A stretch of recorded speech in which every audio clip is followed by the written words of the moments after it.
Edward and the Cabbages. Edward's branch line runs from the station at the bottom of Gordon's Hill.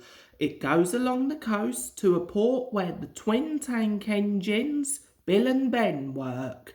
Edward and Boko run this line, and Donald and Douglas, the Scottish twins, help them when things are busy. They all work happily together.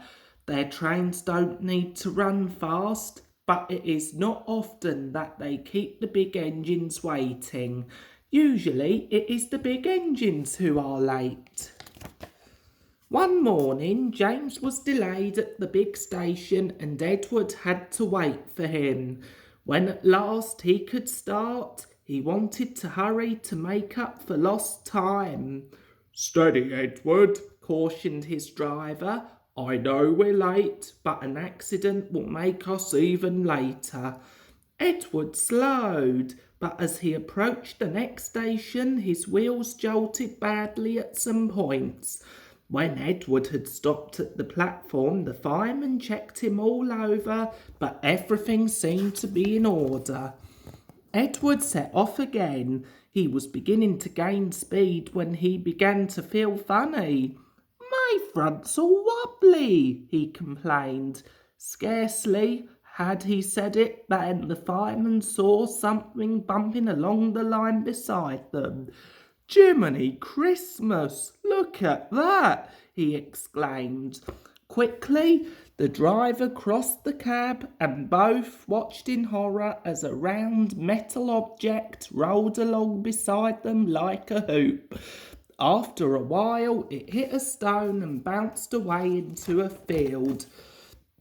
Very carefully, the driver applied the brakes and Edward came safely to a halt. He was glad because his front now felt very loose. The driver and fireman climbed down and came to look at his wheels. There was no doubt what the trouble was. One of them wasn't there. "One of your bogie wheels has broken off," said the driver. "Thank goodness we were on straight track and not going too fast. There could have been a nasty accident." A little later, the Fat Controller's telephone rang. He listened in astonishment. "What's that you say? An engine's wheel in your cabbages? I quite agree.